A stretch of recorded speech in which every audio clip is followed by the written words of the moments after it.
సునీత మేడంని last 13 years back నేను ఆకుతోటపల్లి నా మిత్రులు నాతో కలిసి పనిచేసేటువంటి శంకర్ గారు పనిచేస్తున్న పాఠశాలలో ఆ తల్లి పరిచయం నాకు. లాస్ట్ ఒక 1 వీక్ 10 డేస్ నుంచి సునీత మేడం కంటిన్యూగా ఫాలోఅప్ చేస్తూ ఉంటే, సో ఈరోజు మీ పాఠశాలకి వచ్చేటువంటి అవకాశం నాకు కలిగింది.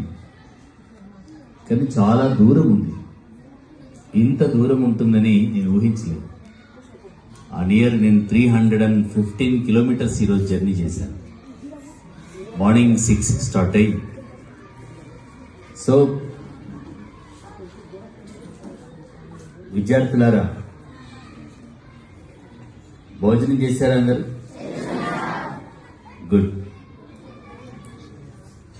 మన అమ్మ మన నాన్న వాళ్ళ జీవితం, మన కుటుంబం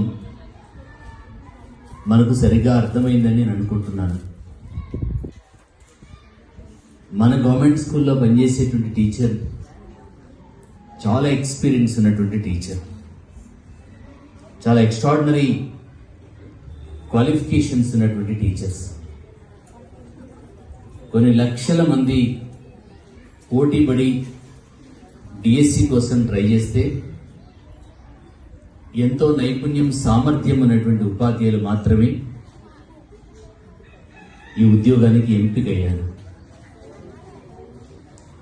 డిఎస్సిలో క్వాలిఫై కానటువంటి వాళ్ళు, ఉద్యోగం పొందలేనటువంటి వాళ్ళు, సామర్థ్యం లేనటువంటి వాళ్ళు ప్రైవేట్ స్కూళ్ళల్లో ఈరోజు పనిచేస్తున్నారు.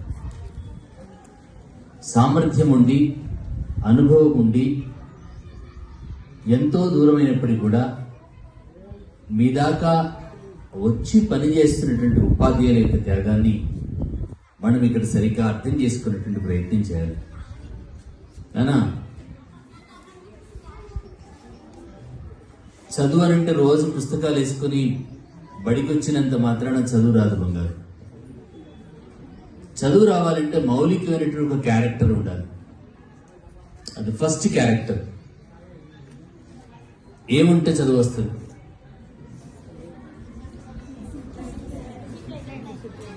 డిసిప్లిన్ అనేది జనరల్గా చెప్పేవాడు. ఏముంటే చదువు వస్తుంది? డిసిప్లిన్లో ఒక భాగం అది. తపన, వెరీ గుడ్. ఇంకా బెస్ట్ వర్డ్ తపన, వెరీ గుడ్, మంచి పదం అది, సూపర్. తెలుగులో ఎవరు చెప్తారు దానికి? శ్రద్ధ. చెప్పండి ఒకసారి. శ్రద్ధ. శ్రద్ధ. నువ్వు తల దువ్వుకునేటప్పుడు అడ్డదిడ్డంగా దువ్వుకుంటే అందరు చూసి నిన్ను నవ్వుతారు. షర్ట్ బటన్స్ పెట్టుకునేటప్పుడు కిందికి మీది కింది పెట్టేసుకుంటే నేను చూసి నవ్వుతారు. అంటే శ్రద్ధగా బటన్స్ పెట్టుకోలేదు, శ్రద్ధగా తల దువ్వుకోలేదు.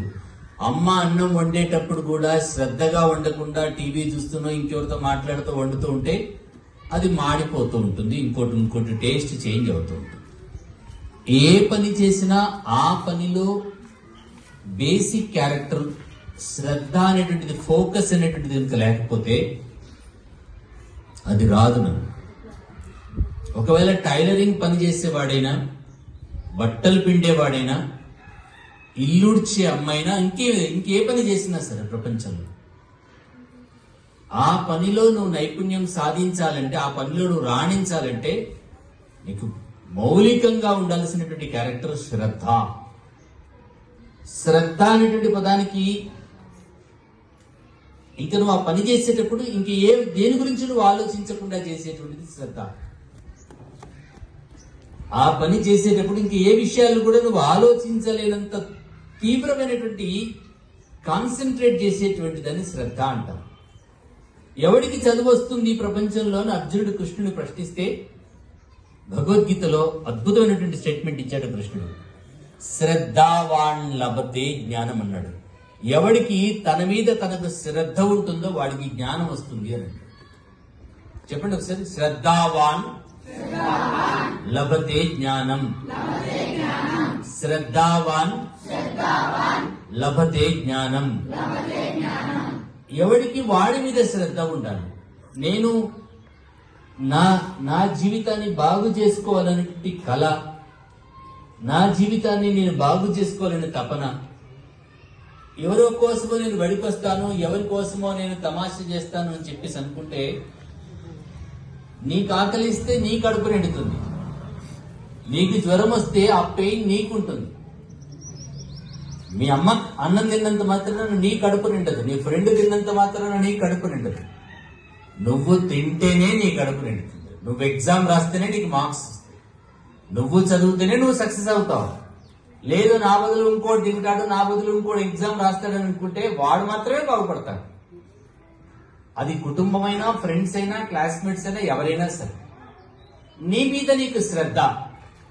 చాలా వరకు మనం ఏమైనా ఆలోచిస్తుంటా ఉంటే టీచర్ క్లాస్కి వచ్చినప్పుడు అంటే పక్కోడు ఇంకేం చేస్తున్నాడు అని చెప్పేసి ఇటోడు ఏం చేస్తున్నాడు, అటోడు ఏం చేస్తున్నాడు, వాళ్ళు ఏం చేస్తున్నారు, వీళ్ళు ఏం చేస్తున్నారు, ముందోని కొట్టాలా, ముందోని జుట్టు పీకాలా, ఏదో సంథింగ్ సంథింగ్ సంథింగ్.